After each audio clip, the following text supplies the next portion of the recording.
یہ ایک متنازعہ تحریر کا جائزہ ہے جو عالمی کنٹرول کا ایک تفصیلی منصوبہ پیش کرتی ہے۔ تو اس منصوبے میں قانون، ریاستی مشینری، مالیات اور آخر میں ایک مطلقاً عنان بادشاہ کا ذکر ہے۔ اس منصوبے کی بنیاد ایک ہی چیز پر ہے، اصل طاقت سونا ہے، یعنی معاشی کنٹرول۔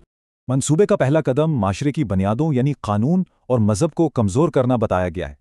پروٹوکول 17 کہتا ہے کہ وکالت کے پیشے کو مکمل طور پر بدل کر ریاستی کنٹرول میں لایا جائے گا۔ اس میں دعویٰ کیا گیا ہے کہ پادریوں کا مشن اور ان کا اثر و رسوخ پہلے ہی کمزور کیا جا چکا ہے۔ یہاں عقیدے کی آزادی کو عیسائیت کے خاتمے کا ایک ذریعہ کہا گیا ہے۔ اب دیکھتے ہیں کہ ریاستی کنٹرول اور نگرانی کا نظام کس طرح قائم کرنے کی بات کی گئی ہے۔ مطلب ایک ایسی حکومت جس کی گرفت معاشرے کے ہر چھوٹے بڑے پہلو پر ہو۔ ایک کثیر سطحی جاسوسی کا نظام جس میں عام شہریوں اور پولیس دونوں کو استعمال کیا جائے گا۔ اس منصوبے کا مقصد سیاسی جرائم کو چوری اور قتل جیسے گھناؤنے جرائم کے برابر لانا ہے۔ اب ذرا اس کے سب سے دلچسپ حصے پر نظر ڈالتے ہیں، یعنی پروٹوکول 20 کا تفصیلی مالیاتی منصوبہ۔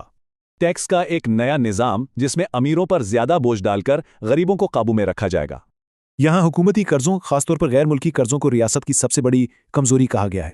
ایک مثال دی گئی ہے کہ کیسے صرف 60 سال میں سود اصل قرض سے 3 گنا زیادہ ہو جاتا ہے۔